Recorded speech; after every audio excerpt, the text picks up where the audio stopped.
Good evening भाई लोग, good evening, नमस्कार, जय हिंद। सभी लोग जल्दी से कनेक्ट हो जाओ और शुरू करते हैं हमारी क्लास फंडामेंटल राइट्स का पार्ट 3 और यानी कि लास्ट पार्ट। एक तरह से ये हमारा आज लास्ट पार्ट है फंडामेंटल राइट्स का और उसके बाद ये टॉपिक खत्म हो जाएगा और फिर कल हम शुरू करेंगे हमारा डीपीएसपी और डीपीएसपी के बाद फंडामेंटल ड्यूटीज। इस तरह से और आगे 8-9 टॉपिक्स होंगे और उसके बाद पॉलिटी खत्म हो जाएगी। ठीक है, चलो सभी लोग जल्दी से कनेक्ट हो जाओ और शुरू करते हैं सेशन। सभी को नमस्कार, जय हिंद, प्रणाम। चलो बेटा जल्दी से कनेक्ट हो जाओ और शुरू करते हैं हमारी आज की क्लास।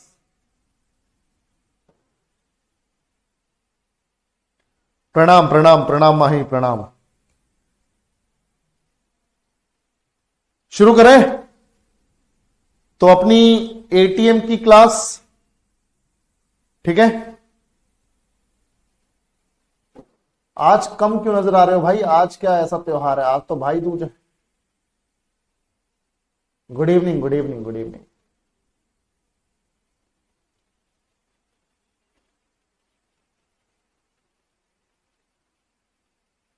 चलो गुड इवनिंग, गुड इवनिंग।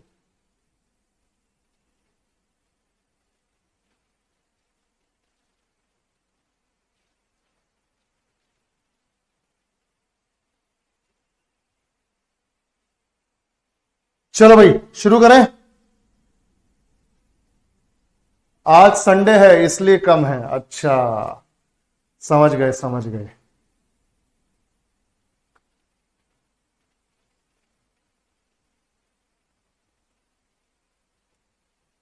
चलो कोई नहीं, कोई नहीं, आगे बढ़ते हैं, शुरू करते हैं क्लास। चलो बेटा देखो, फंडामेंटल राइट्स का पार्ट 3 है। अब क्योंकि हमारी ऑलरेडी छुट्टी हो रखी है तो मुझे लगा आज क्लास ले लेनी चाहिए, है ना? क्यों खामा का टाइम वेस्ट करना है।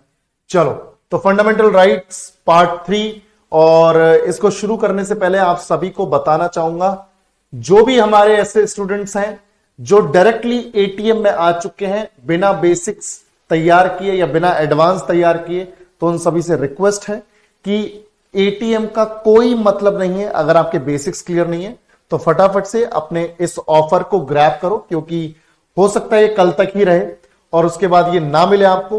तो इसीलिए इस ऑफर को ग्रैब करो। अपनी geography, history, polity, economics, strategy के सब कुछ बेसिक से एडवांस तक तैयारी करो और उसके बाद एटीएम जब ज्वाइन करते हो, एटीएम को अटेम्प्ट करते हो, तो एटीएम में फिर मजा आएगा। ठीक है भाई, तो ये है अपना फाउंडेशन बैच जनरल अवेयरनेस का। आप लोग जल्द से जल्द ग्रैब कर सकते हो ऑफर को। अब बात करते हैं सबसे पहले जो बचे हुए आर्टिकल्स है फंडामेंटल राइट्स के, उनकी। तो जैसे यहां पर है अपना, which of the following articles of the Indian constitution pertains to the right to property as a fundamental right. बताओ कौन सा आर्टिकल है इनमें से जो संपत्ति के अधिकार से संबंधित था। ठीक है, मतलब पहले था, अब नहीं है right to property fundamental right, संपत्ति का अधिकार। अब राइट टू प्रॉपर्टी ये फंडामेंटल राइट नहीं बचा है, संपत्ति का अधिकार, मौलिक अधिकार नहीं बचा है। बताओ कौन सा आर्टिकल? ओ सही सही बोलो बे। हाँ चलो अब ध्यान से देखो क्या बोल रहे हैं हम। भाई तुम सब जानते हो कि 26 जनवरी 1950 को जब हमारा संविधान लागू हुआ तो उसके पार्ट 3 में आर्टिकल 12 से 35 के बीच में 7 फंडामेंटल राइट्स थे। पर जब मैं आज की डेट की बात करता हूं तो आज क्या डेट है बच्चों? आज कौन सी डेट है भाई? आज है अपनी 3/11/2024। तो इस डेट में हमारे पास पार्ट 3 में 12 से 35 के बीच में 7 की जगह 6 फंडामेंटल राइट्स हैं, 6 फंडामेंटल राइट्स हैं। एक हट चुका है क्योंकि एक यहां पे एक्स्ट्रा हुआ करता था, राइट टू प्रॉपर्टी, संपत्ति का अधिकार। राइट टू प्रॉपर्टी यानी संपत्ति का अधिकार हुआ करता था, अब वो मौलिक अधिकार के तौर पे, हमारे फंडामेंटल राइट के तौर पे नहीं है। अब तुम बोलोगे सर संपत्ति का अधिकार कहां चला गया? पहले तो मैं बता दूं, बेसिक चीजें बता रहा हूं। राइट टू प्रॉपर्टी या संपत्ति का अधिकार आर्टिकल 31 में हुआ करता था उस टाइम पर एक होता है अमेंडमेंट। एक अमेंडमेंट हुआ, कौन सा अमेंडमेंट? 44th अमेंडमेंट होता है हमारे संविधान में। 44वां संशोधन होता है हमारे संविधान में 1978 में। उस टाइम पे मोरारजी देसाई हमारे देश के प्राइम मिनिस्टर थे। तो 44वें संवैधानिक संशोधन ने क्या किया? हमारे संपत्ति के अधिकार को, हमारे फंडामेंटल राइट यानी राइट टू प्रॉपर्टी को खत्म कर दिया। और उसके बाद से हमारे पास कितने फंडामेंटल राइट्स हो गए? 7 की जगह 6। अब बात यह कि सर संपत्ति के अधिकार में ऐसा था क्या और इसे हटाया क्यों? बेटा संपत्ति के अधिकार में लिखा हुआ था कि किसी भी व्यक्ति को, ध्यान से सुनना मेरी बात, किसी भी पर्सन को, किसी भी व्यक्ति को उसकी संपत्ति से, उसकी प्रॉपर्टी से वंचित नहीं किया जा सकता, डिप्राइव नहीं किया जा सकता।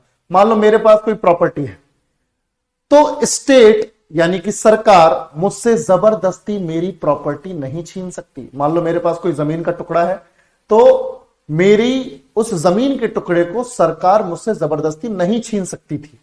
ये 1978 तक ऐसा था।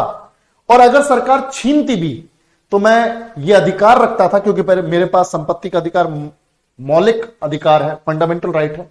तो जब भी कभी मेरे संविधान में लिखे हुए मौलिक अधिकारों का उल्लंघन होगा तो मैं जा सकता हूं आर्टिकल 32 इस्तेमाल करके सुप्रीम कोर्ट। तो मान लो अगर सरकार कभी मेरे साथ जबरदस्ती भी करती 1978 से पहले कि भाई तुम्हारी तो प्रॉपर्टी हम लेके रहेंगे, तो मेरे पास राइट है कि मैं आर्टिकल 32 के तहत सुप्रीम कोर्ट चला जाऊं और सुप्रीम कोर्ट को बोल दूं कि साहब मेरे संपत्ति के अधिकार को वायलेट किया जा रहा है, मेरे संपत्ति के अधिकार का उल्लंघन किया जा रहा है, सरकार जबरदस्ती मेरी प्रॉपर्टी छीनना चाह रही है। तो फटाफट से सुप्रीम कोर्ट उस पर एक्शन लेंगे और सुप्रीम कोर्ट सरकार को फटकार लगाएंगे कि भैया क्यों तुम उसके फंडामेंटल राइट की ऐसी तैसी कर रहे हो, छोड़ दो उसे ऐसे के ऐसे ही। सरकार को छोड़ना पड़ता। पर अब सीन यह है कि संपत्ति के अधिकार की वजह से बड़ी दिक्कतें आ रही थी। भाई तुम एक बात बताओ, एजुकेशनल इंस्टीट्यूशंस कहां बनेंगे? जमीन पर। सड़कें कहां बनेंगी? जमीन पर। हॉस्पिटल्स कहां बनेंगे? जमीन पर। ठीक है, पुल कहां बनेंगे? जमीन पर। उसके बाद रेलवे ट्रैक कहां बिछेगा? जमीन पर। सरकारी ऑफिसेस कहां बनेंगे? जमीन पर। या कोई इंफ्रास्ट्रक्चर, आधारभूत संरचना तैयार करनी कहां बनेगा? जमीन पर।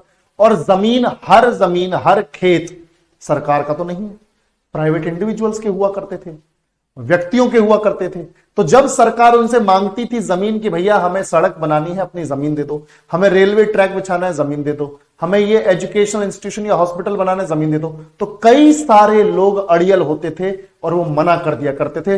पूरा का पूरा प्रोजेक्ट किसी एक अड़ियल आदमी की वजह से अटका रहता था। बाकी सारे लोग जमीन दे दिया करते थे और उनके बदले, जमीन देने के बदले उनको सरकार मुआवजा दे देती थी।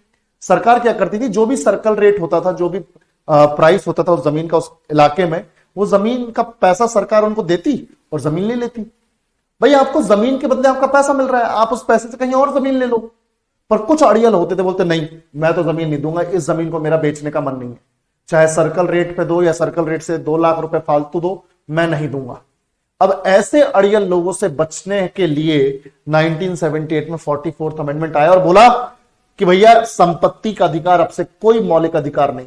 इसका मतलब यह हुआ कि अब अगर इसका उल्लंघन होगा भी, सरकार अगर जबरदस्ती करती भी है, तो अब आप सुप्रीम कोर्ट या हाई कोर्ट अप्रोच नहीं कर सकते। 32 के तहत तो आप सुप्रीम कोर्ट में जा सकते हो अपने फंडामेंटल राइट्स को बचाने के लिए, और 226 के तहत आप हाई कोर्ट जा सकते हो अपने फंडामेंटल राइट्स को बचाने के लिए। तो अब वो राइट खत्म हो गया। जब तक संपत्ति का अधिकार फंडामेंटल राइट था तब तक आप सुप्रीम कोर्ट या हाई कोर्ट जा सकते थे। पर अब जब यह संपत्ति का अधिकार मौलिक अधिकार नहीं है, फंडामेंटल राइट नहीं है, तो अब सरकार इस अधिकार के साथ कुछ भी करे, तुम्हारा कोई अधिकार नहीं कि तुम कुछ कर सको। क्योंकि आज के टाइम में तुम देखो 44th अमेंडमेंट 1978 में संपत्ति के अधिकार को मौलिक अधिकार से तो हटा दिया, अब कहां डाल रखा है इसको? आज के टाइम में संपत्ति का अधिकार, राइट टू प्रॉपर्टी, पार्ट 12 में, भाग 12 में सिर्फ एक कानूनी अधिकार बन के रह गया है। राइट टू प्रॉपर्टी एक लीगल राइट बन के रह गया है। अब मैं बताऊंगा लीगल राइट और फंडामेंटल राइट में क्या फर्क है। ये लीगल राइट बन के, कानूनी अधिकार बन के रह गया है। कानूनी अधिकार बन के रह गया है और आज के टाइम में हमारे संविधान में कहां पर है? भाग 12 में, पार्ट 12 में, आर्टिकल 300 ए में, आर्टिकल 300 ए में, आर्टिकल 300 ए में। ठीक है भाई, right to property, legal right, समझ में आ रही भी बात? संपत्ति का अधिकार अब कानूनी अधिकार है। देखो, फंडामेंटल राइट में सरकार तुरंत से चेंज नहीं कर सकती, कानूनी अधिकार में सरकार जब चाहे जैसे चाहे उसमें चेंजेस कर सकती है। अगर इसमें सरकार कोई जबरदस्ती करती है तो यहां पर फंडामेंटल राइट को बचाने के लिए सुप्रीम कोर्ट और हाई कोर्ट बैठे हुए हैं, वहां पर सरकार उसके साथ कुछ भी करे, कोई बचाने नहीं बैठा। तो लीगल राइट बना दिया उसे कि अब आओ ससुरो, अब जमीन देने से मना करो। अब तुम देखो 1978 तक लोग अड़ जाते थे, तो हमारा जो आधारभूत संरचना वाला विकास है, इंफ्रास्ट्रक्चरल डेवलपमेंट जो है, वो बहुत कम हुआ करता था। पर 1978 के बाद से चीजों में तेजी आ गई एकदम, क्योंकि संपत्ति का अधिकार खत्म हो गया। तो याद रखना बेटा, आर्टिकल 31 में हुआ करता था राइट टू प्रॉपर्टी, अब नहीं। क्लियर? चलो, article 13 of the Indian constitution primarily addresses, भारतीय संविधान का अनुच्छेद 13 मुख्य रूप से संबोधित करता है किस चीज को? बताओ बेटा, सभी लोग बताओ बेटा, सभी लोग बताओ। बिल्कुल, तुम्हें समझ में आ रही है ना चीजें, क्यों हटाया गया उसे? हाँ, समझ में आना जरूरी बेटा। चलो, अब ये बताओ, आर्टिकल 13 में क्या है? The definition of fundamental rights, नहीं। जुडिशियल रिव्यू, हां, जुडिशियल रिव्यू, न्यायिक समीक्षा। The procedure for amending the constitution, नहीं। द राइट टू इक्वालिटी, नहीं। भाई देखो, ये तो आर्टिकल 368 में है कि भैया संविधान को अमेंड कैसे करना है। राइट टू इक्वालिटी आर्टिकल 14 से 18 के बीच में है। और the definition of fundamental rights क्या होते हैं, इनकी कोई डेफिनेशन किसी आर्टिकल में नहीं है, नॉर्मल डेफिनेशन है। जुडिशियल रिव्यू आर्टिकल 13 में है। अब जुडिशियल रिव्यू यानी न्यायिक समीक्षा, ठीक है। अब ये न्यायिक समीक्षा या जुडिशियल रिव्यू क्या है, मैं आपको बताता हूं, ध्यान से सुनना बेटा मेरी बात, सभी लोगों को समझ में आएगा बढ़िया तरीके से, ठीक है। देखो ध्यान से, ध्यान से देखो भाई, मुझे एक बात बताओ, हमारा कॉन्स्टिट्यूशन लागू हुआ 26 जनवरी 1950 को। हमारा कॉन्स्टिट्यूशन लागू हुआ 26 जनवरी 1950 को। मुझे एक बात बताओ, संविधान लागू होने से पहले अंग्रेजों के बनाए हुए कानून थे, अपना संविधान तो था नहीं, अंग्रेजों के बनाए हुए कानून थे, यानी उन्हें हम ये कह सकते हैं प्री कॉन्स्टिट्यूशनल लॉज, कह सकते हो कि नहीं?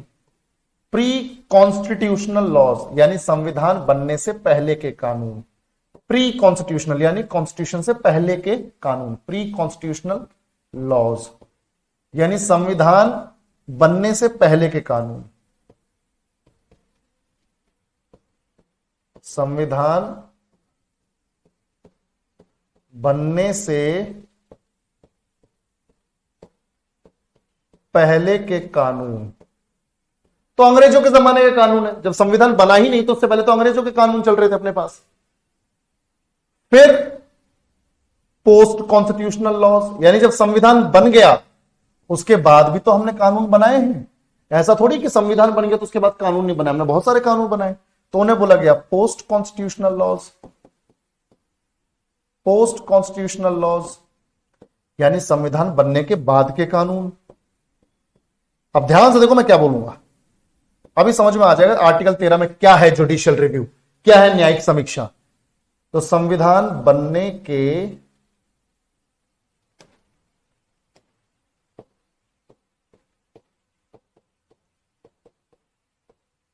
बाद के कानून, संविधान बनने के बाद के कानून, पोस्ट कॉन्स्टिट्यूशनल लॉज। ध्यान से देखो बेटा सभी लोग, हिंदी में लिखिए सर। अभी अबे ससुरे हिंदी में भी तो चल रहा है, इंग्लिश में भी चल रहा है, हिंदी में भी चल रहा है, इंग्लिश में भी चल रहा है, हिंदी में भी चल रहा है। कैसे बातें कर रहे हो गौरंग बाबू? चलो देखो भाई, आगे बढ़े ना। चलो ध्यान से देखो, तो यहां पर अब देखो, आर्टिकल 13 ये कहता है कि भाई संविधान बनने से पहले देश के पास कुछ प्री कॉन्स्टिट्यूशनल लॉज थे। संविधान बनने से पहले के कानून थे। संविधान बनने के बाद संविधान वाले कानून तो आई, उसके बाद में कुछ और भी कानून बने, कई सारे कानून बने, उन्हें हमने बोल दिया पोस्ट कॉन्स्टिट्यूशनल लॉज। अब मुझे एक बात बताओ, आर्टिकल 13 ये कहता है कि संविधान बनने से पहले जितने भी लॉज थे,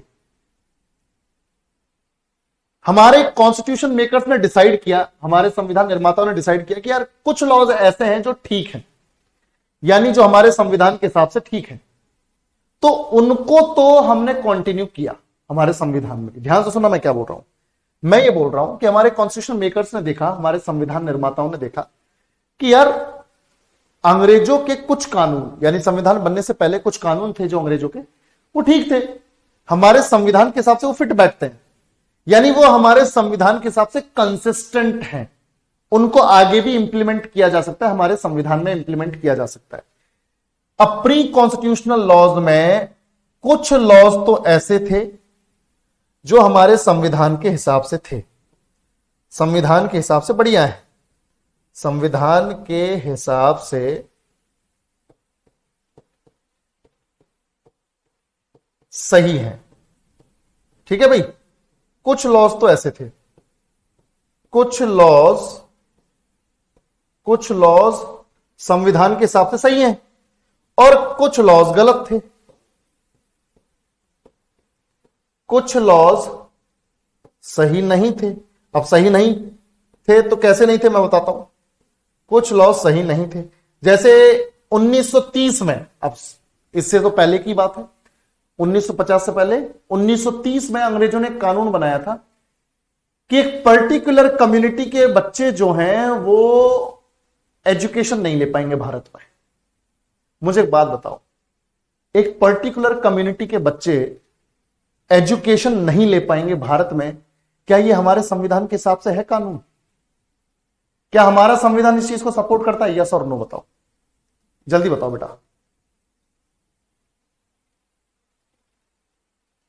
कुणाल 31 था, 31।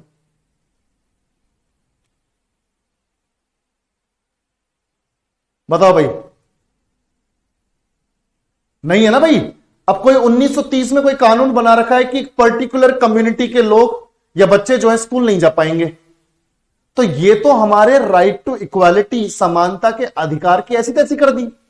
अब मुझे एक बात बताओ, ये संविधान से पहले का लॉ है, क्या इसे संविधान में इंप्लीमेंट करना चाहिए? नहीं करना चाहिए ना। तो जो अब ध्यान सुनो, संविधान से पहले के ऐसे कानून जो हमारे संविधान के हिसाब से नहीं है, जो हमारे संविधान के हिसाब से गलत हैं, हमने उनको नल एंड वॉइड डिक्लेयर कर दिया, हमने उन्हें रद्द कर दिया। ठीक है, तो कुछ लॉज सही नहीं थे, उनको हमने क्या कर दिया? Null and void. हमने क्या किया बच्चों? नल एंड वॉइड कर दिया, यानी रद्द कर दिया, रद्द कर दिया। ठीक है, रद्द कर दिया यहां पर। और कुछ जो संविधान के हिसाब से थे, जो ना संविधान का उल्लंघन कर रहे हैं, ना मौलिक अधिकारों का उल्लंघन कर रहे हैं, हमने उनको संविधान में डाल दिया। तो कुछ प्री कॉन्स्टिट्यूशनल लॉज जो सही नहीं थे, हमने उनको खत्म कर दिया। ये किसने किया? सुप्रीम कोर्ट के कहने पर किया गया। सुप्रीम कोर्ट ने पूरी न्यायिक समीक्षा की, सुप्रीम कोर्ट ने पूरा जुडिशियल रिव्यू किया कि कौन सा कानून संविधान के हिसाब से है, कौन सा नहीं है। जो है संविधान के हिसाब से उसे रखा गया संविधान में, जो नहीं था उसे हटा दिया गया। यह है न्यायिक समीक्षा।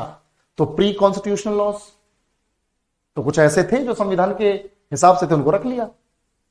ठीक है, अब मान लो पोस्ट कॉन्स्टिट्यूशनल लॉज। यार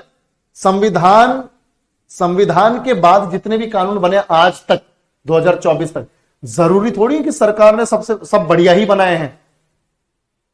जरूरी थोड़ी है कि सरकार ने बढ़िया बनाए हैं। कुछ कानून ऐसे भी रहे होंगे जो संविधान के हिसाब से नहीं रहे होंगे, सरकार ने बनाए। भाई पोस्ट कॉन्स्टिट्यूशनल लॉज में भी, यानी संविधान बनने के बाद भी कई सारे ऐसे लॉज रहे होंगे जो सरकार ने बनाए, पर वो संविधान के हिसाब से नहीं रहे। तो सुप्रीम कोर्ट ने वहां पर भी क्या किया, जुडिशियल रिव्यू की अपनी पावर इस्तेमाल की और बोला भाई ये तो सही नहीं है, ये जो लॉ है ये तो संविधान के हिसाब से नहीं है, ये तो फंडामेंटल राइट का वायलेशन कर रहा है, ये तो मौलिक अधिकार का उल्लंघन कर रहा है, हटाओ इसे, रद्द करो। सुप्रीम कोर्ट ने रद्द कर दिया। ये जुडिशियल पावर है सुप्रीम कोर्ट की। तो पोस्ट कॉन्स्टिट्यूशनल लॉज में भी कुछ लॉज सही थे, मतलब ज्यादातर सही थे, तो उनको तो शामिल किया गया। ज्यादातर सही थे तो उनको तो शामिल कर लिया। कुछ सही नहीं थे, उनको हटा दिया सुप्रीम कोर्ट ने। यह जुडिशियल पावर है बच्चों। तो अब मुझे उम्मीद है कि तुम्हें समझ में आ गया होगा कि सुप्रीम कोर्ट की जुडिशियल रिव्यू की पावर क्या है। और याद रखना, यह जुडिशियल रिव्यू की पावर सुप्रीम कोर्ट के पास भी है और जो 25 हाई कोर्ट्स हैं हमारे देश में उनके पास भी है। ठीक है, बस यह है कि सुप्रीम कोर्ट सेंट्रल गवर्नमेंट के कानूनों को रिव्यू कर सकता है, सेंट्रल गवर्नमेंट के जो लॉज हैं उनको रिव्यू कर सकता है सुप्रीम कोर्ट, और हाई कोर्ट जो है अपनी अपनी स्टेट गवर्नमेंट्स के जो लॉज हैं उनको रिव्यू कर सकते हैं, स्टेट गवर्नमेंट के लॉज को। ठीक है भाई, यानी हमारे भारत सरकार अगर कोई कानून बना रही तो उसे कोई हाई कोर्ट रद्द नहीं कर सकता, सुप्रीम कोर्ट ही करेगा। ठीक है, तो याद रखना। तो जुडिशियल रिव्यू हमें क्लियर हो गया कि भाई प्री कॉन्स्टिट्यूशनल लॉज को भी हटाया गया है, पोस्ट कॉन्स्टिट्यूशनल लॉज को भी हटाया गया है। तो जो भी कानून अगर आज भी ऐसा बनता है कि जो हमारे संविधान के हिसाब से सही नहीं है या हमारे मौलिक अधिकारों का उल्लंघन करता है, सुप्रीम कोर्ट के पास या हाई कोर्ट के पास वो पावर है न्यायिक समीक्षा करने की, कि उनको एनालाइज करके कि भैया ये संविधान के हिसाब से है कि नहीं, ये मौलिक अधिकारों के हिसाब से है कि नहीं, उसको कैंसिल कर सकते हैं, ये रद्द कर सकते हैं। ठीक है, चलो आगे बढ़ते हैं। Article 26 grants individuals the right to, बताओ, अनुच्छेद 26 व्यक्तियों को यह अधिकार देता है, बताओ जल्दी। सभी को गुड इवनिंग, नमस्कार, जय हिंद बच्चों।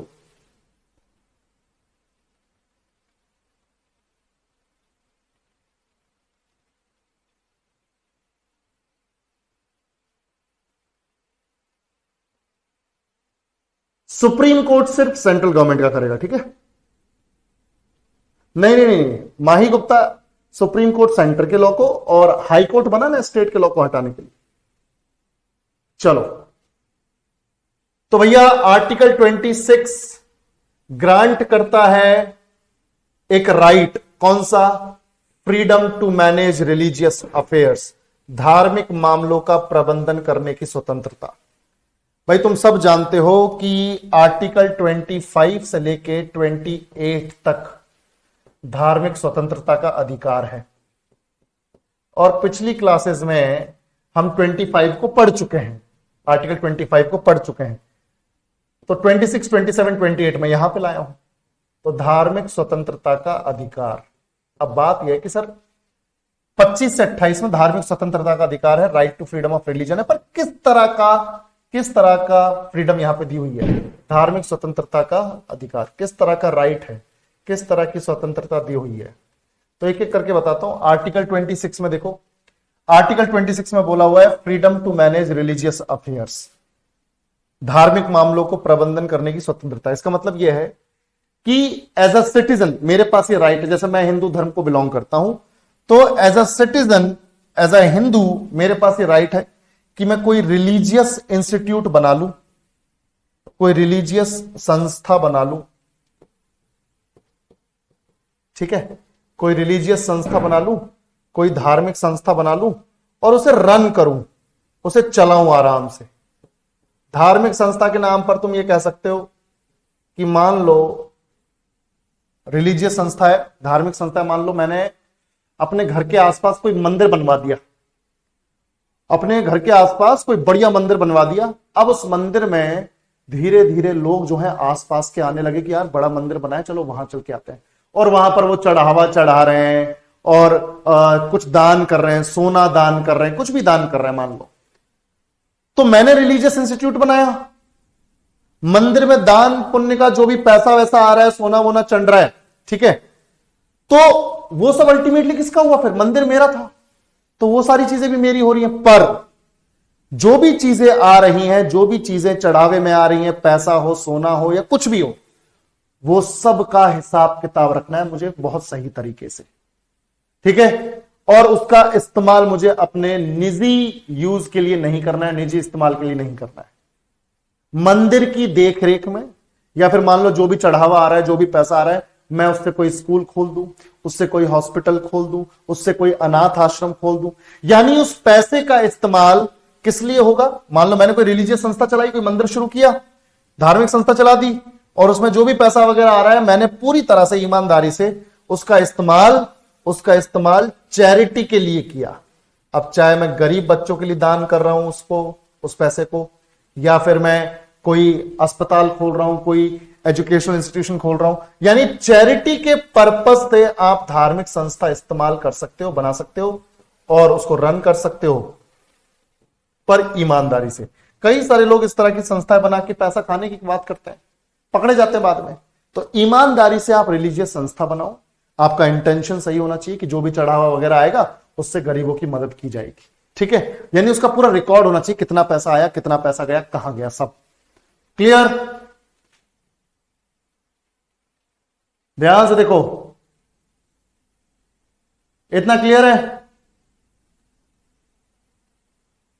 ओए फालतू बातें नहीं, फालतू बातें नहीं, अपना इधर ध्यान दो, जितना बताया जा रहा है उस पर फोकस करो। तो इस तरीके से हम रिलीजियस अफेयर्स को मैनेज कर सकते हैं, ठीक है। तो धार्मिक मामलों का प्रबंधन इस तरीके से किया जा सकता है। आर्टिकल 26 हो गया। चलो, विच of the following is true regarding article 27 of the Indian constitution? 25 से 28 है ना भाई। आर्टिकल 25 में तो यह है कि मैं हिंदू धर्म को बिलोंग करता हूं, कल को मेरा मन करे कि मैं इस्लाम को अपना लूं, या सिखिज्म को अपना लूं, या जैन धर्म को अपना लूं, या बुद्धिज्म को अपना लूं, या क्रिश्चियनिटी को अपना लूं, दैट इज माई चॉइस, ठीक है। संविधान मुझे यह अधिकार देता है आर्टिकल 25 में, मैं किसी भी धर्म को प्रोफेस कर सकता हूं, यानी अपना सकता हूं, किसी भी धर्म को प्रैक्टिस कर सकता हूं, यानी उसका अभ्यास कर सकता हूं, उसकी प्रथाओं को अपना सकता हूं, और किसी भी धर्म का प्रचार प्रसार कर सकता हूं, उसका प्रमोशन कर सकता हूं। ये आर्टिकल 25। आर्टिकल 26 में हमने देख ही लिया कि हम रिलीजियस अफेयर्स को मैनेज कर सकते हैं, रिलीजियस संस्था वगैरह बना के उनको रन कर सकते हैं ना। आर्टिकल 27 में बोलता है, ध्यान से सुनो, भारतीय संविधान के अनुच्छेद 27 के संबंध में निम्नलिखित में से कौन सा कथन सत्य है? देखो ध्यान से, ये किसी भी धर्म के प्रचार के लिए कर लगाने पर रोक लगाता है। It prohibits the imposition of taxes for the promotion of any religion. अब ध्यान से सुनो, ये भारत सरकार पे या राज्य सरकारों पर रोक लगाता है कि जो भी जनता से टैक्स लिया जा रहा है, ध्यान सुनो बेटा, भारत सरकार या राज्य सरकारें जनता से टैक्स तो ले ही रही है। जनता क्या पे कर रही है सरकारों को, गवर्नमेंट्स को, सरकारों को जनता क्या पे कर रही है? टैक्स, कर, ठीक है। अब मान लो जो भी मैं इनकम कमाता हूं, उसका मान लो मैं 10% या 20% टैक्स पे कर रहा हूं, ठीक है। मान लो मैं टैक्स पे कर रहा हूं, अब उस टैक्स का इस्तेमाल सरकार जो है, चाहे वो केंद्र सरकार हो या राज्य सरकार हो, मान लो जो भी टैक्स मैं दे रहा हूं, उस टैक्स का इस्तेमाल किसी भी धर्म के प्रमोशन के लिए नहीं होगा। यह संविधान में लिखा हुआ है कि आप लोगों से जो भी पैसा लिया जा रहा है, आप लोगों से जो भी टैक्स लिया जा रहा है, सरकार उनका इस्तेमाल, उस पैसे का इस्तेमाल किसी भी पर्टिकुलर धर्म के प्रमोशन के लिए नहीं करेगी। जैसे अयोध्या में राम मंदिर बना अपना, ठीक है, अयोध्या में राम मंदिर बना, चाहती तो सरकार पूरा पैसा लगा सकती थी, सरकार बना सकती थी उस मंदिर को, पर एक पैसा सरकार का नहीं लगा, क्योंकि सरकार का है ही नहीं वो पैसा, वो जनता का पैसा है जो सरकार के पास है। और आर्टिकल 27 में लिखा हुआ है कि जनता का टैक्स का पैसा सरकार किसी धर्म के प्रमोशन में इस्तेमाल नहीं करेगी। भाई मंदिर बनाना मतलब हिंदू धर्म का प्रमोशन करना है ना भाई। तो किसी भी धर्म के प्रचार में, प्रमोशन में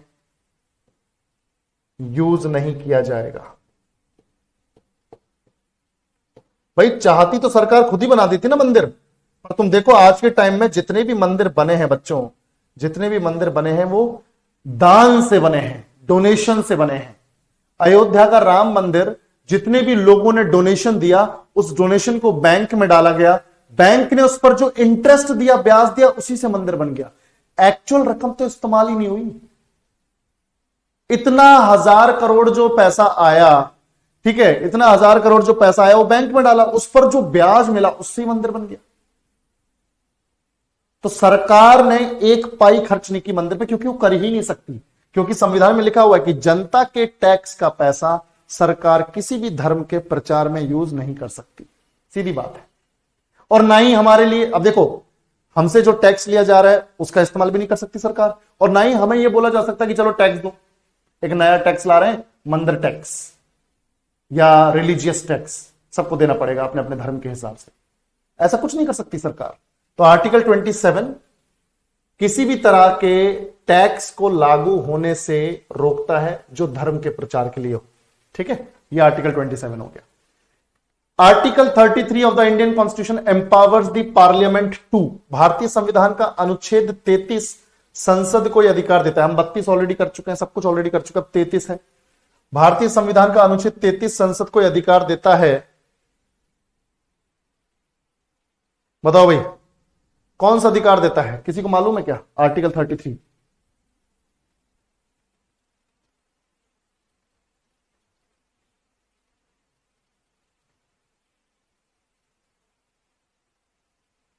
उद्घाटन करने जा सकते हैं भाई, पैसा नहीं लगा सकते।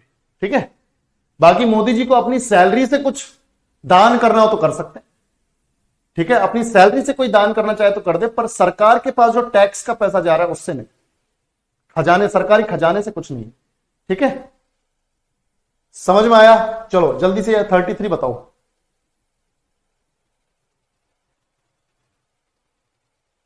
Okay good.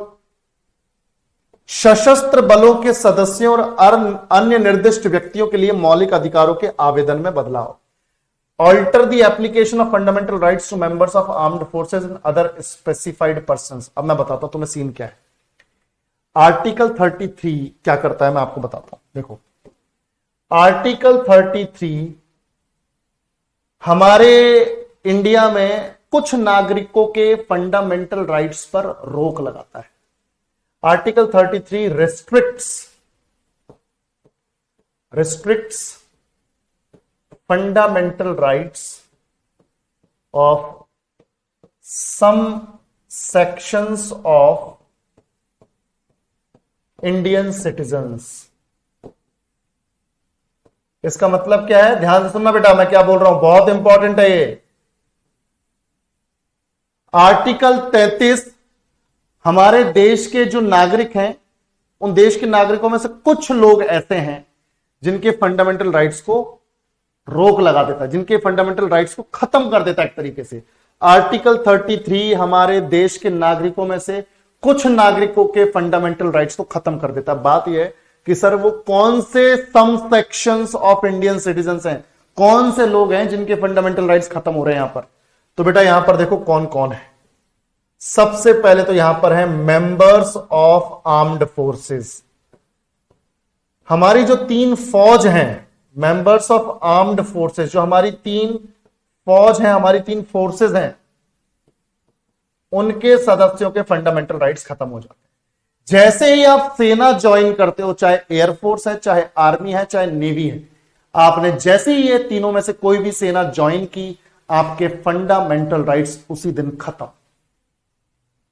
तुम नहीं बोल सकते कि मुझे राइट टू इक्वालिटी मिला हुआ है, तुम नहीं बोल सकते कि मुझे जीवन जीने का अधिकार मिला हुआ है, तुम नहीं बोल सकते कि मुझे बोलने का, कुछ भी बोलने का अधिकार है, सब खत्म। तो मैं बताऊंगा क्यों खत्म हो रहे हैं। तो मेंबर्स ऑफ आर्म्ड फोर्सेस, इनके राइट्स खत्म आर्टिकल 33 के according. Members of police forces, इनके भी राइट्स खत्म, इनके भी कोई फंडामेंटल राइट्स। ठीक है, बिल्कुल अभी बताता हूं, ये अभी डिटेल में डिस्कस करेंगे, टेंशन ना लो। फिर members of CAPF, central armed police forces. और सीएपीएफ जब मैं बोलता हूं तो इसका मतलब है बच्चों, इसका मतलब है 7 फोर्सेस, जैसे बीएसएफ, बॉर्डर सिक्योरिटी फोर्स, जो इंडिया पाकिस्तान और इंडिया बांग्लादेश बॉर्डर को गार्ड करती है। फिर CRPF, central reserve police force, CRPF, central reserve police force, CRPF, जो देश में कहीं कोई दंगेबाजी हो रही होती है या कहीं पर बहुत ज्यादा राइट्स हो गए, दंगे हो गए, या कहीं पर बहुत ज्यादा डिस्टर्बेंस है, तो सीआरपीएफ को भेजा जाता है कि भाई मामले को शांत करवाओ। देश के अंदरूनी हिस्से में अगर कोई गड़बड़ होती है, कोई डिस्टर्बेंस होती है, तो सीआरपीएफ को भेजा जाता है। फिर है ITBP, Indo Tibet border police, यानी चाइना के साथ जो हमारा बॉर्डर है वहां पर आईटीबीपी तैनात है, चाइना के बॉर्डर को ये गार्ड कर रही है। फिर एसएसबी, सशस्त्र सीमा बल, इंडिया और नेपाल के बॉर्डर को गाइड करती है एसएसबी, सशस्त्र सीमा बल। फिर एक अपने पास CISF, central industrial security force, जितने भी हमारे पावर प्लांट्स हैं, एयरपोर्ट है, पोर्ट है, मेट्रो है, वहां पर जो सिक्योरिटी है वो सीआईएसएफ के हाथ में है। ठीक है, तो जो भी इंडस्ट्रियल चीजें हैं उनको सिक्योर कर रही है सीआईएसएफ। फिर है असम राइफल्स, असम राइफल्स, ठीक है, ये असम राइफल्स जो है ये नॉर्थ ईस्ट में डिप्लॉयड है। और उसके बाद है NSG, national security guard, NSG, इन्हें तो ब्लैक कैट्स बोलते हैं, ब्लैक कैट्स एनएसजी वालों को। ठीक है, तो ये जो नेता वगैरह होते हैं, वीवीआईपी लोग होते हैं, उनकी सिक्योरिटी में रहती है नेशनल सिक्योरिटी गार्ड। तो ये 7 जो सीएपीएफ हैं, सेंट्रल आर्म्ड पुलिस फोर्स, केंद्रीय सशस्त्र पुलिस बल, ये 7 हैं, इनके भी फंडामेंटल राइट्स खत्म। और लास्ट जो हमारी इंटेलिजेंस एजेंसीज हैं, जो हमारी इंटेलिजेंस एजेंसीज हैं, इंटेलिजेंस एजेंसीज का मतलब है देश के अंदर तो खुफिया नौकरी है आईबी की, इंटेलिजेंस ब्यूरो।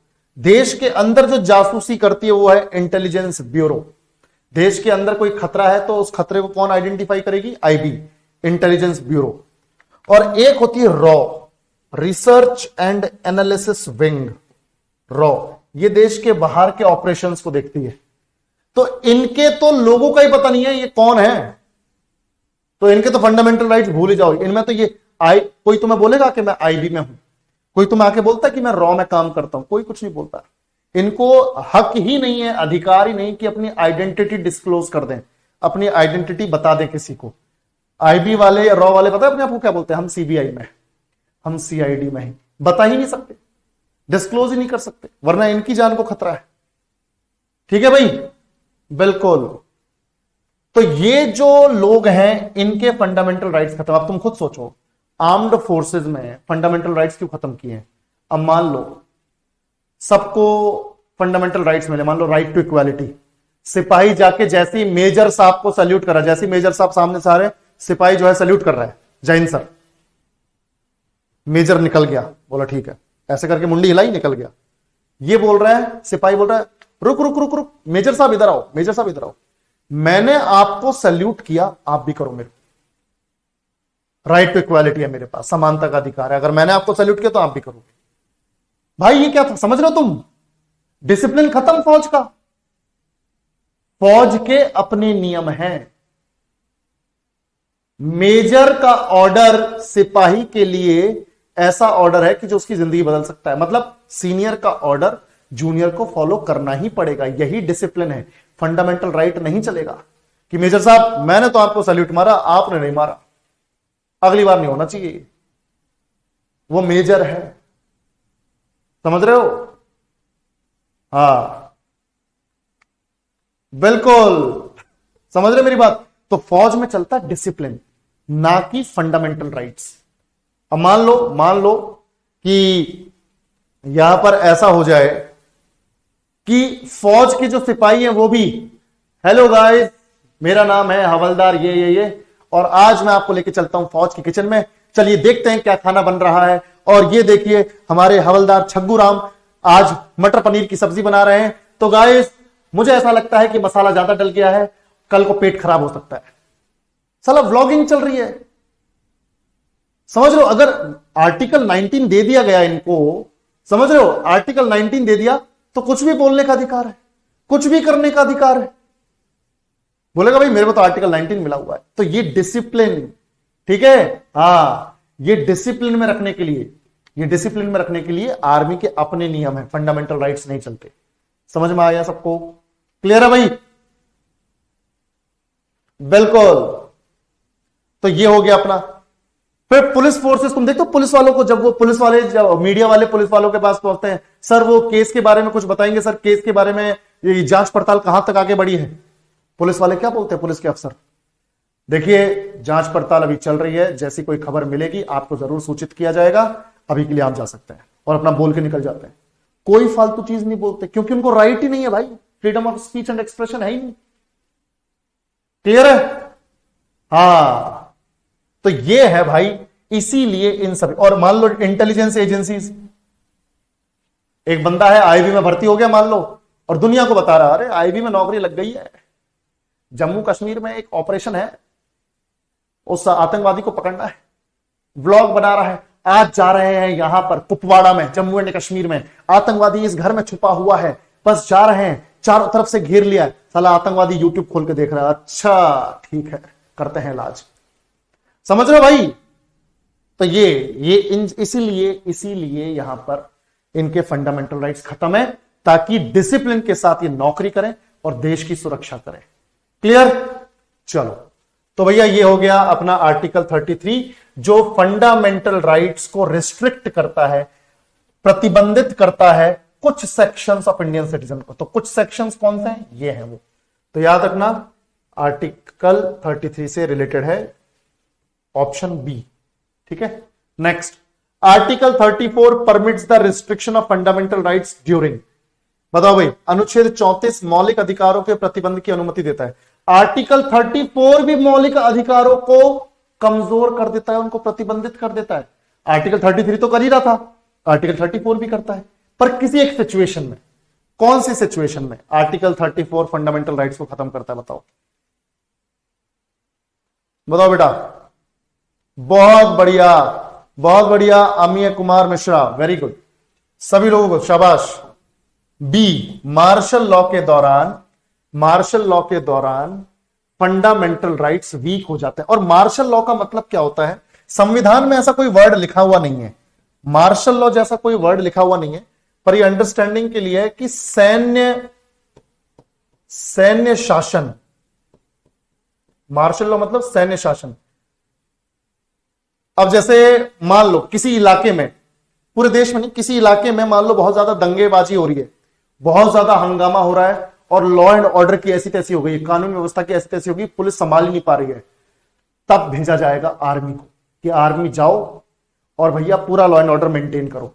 जैसे ही उस पर्टिकुलर इलाके में आर्मी आती तो पहले तो लग जाता है सेक्शन 144, धारा 144, कि 4 या 4 से ज्यादा लोग कहीं पर इकट्ठे दिखेंगे नहीं।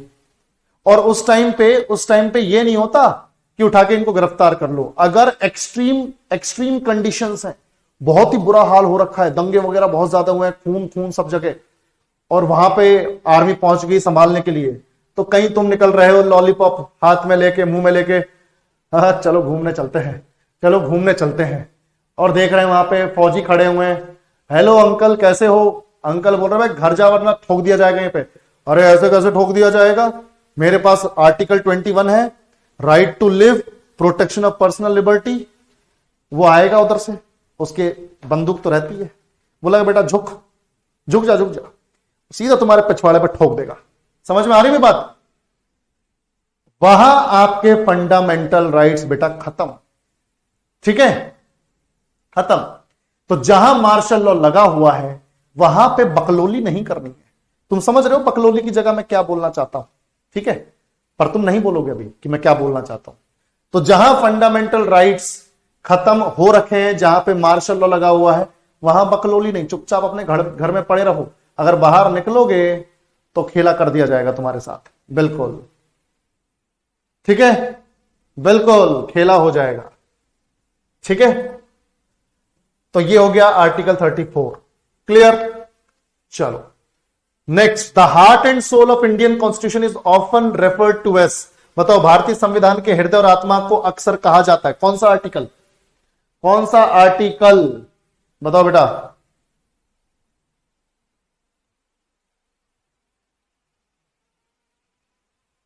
बिल्कुल, आर्टिकल 32 को ही कहा जाता है the heart and soul of Indian constitution, भारतीय संविधान का हृदय और आत्मा। क्योंकि मुझे एक बात बताओ यार, अगर हमारे पास एक्चुअल फंडामेंटल राइट्स 14 से 32 हैं, अगर ये सब हमें मिले हुए हैं, मानते हैं हम लोग कि ये मिले हुए हैं, पर अगर ये प्रोटेक्टेड नहीं है, अगर सुरक्षित नहीं है, यानी ये सब मिले हुए हैं हमें, ठीक है, पर अगर इनका उल्लंघन होता है तो हम कहीं कंप्लेन नहीं कर सकते, तो क्या इनका कोई मतलब है? बताओ भाई, यस और नो। अगर हमें फंडामेंटल राइट्स मिले हैं पर जब इनका उल्लंघन होता है तो फिर कुछ नहीं किया जा सकता क्योंकि ये सुरक्षित नहीं है, तो इनके मिलने का कोई सेंस है? यस और नो, बताओ भाई। कोई सेंस नहीं है। इसीलिए आर्टिकल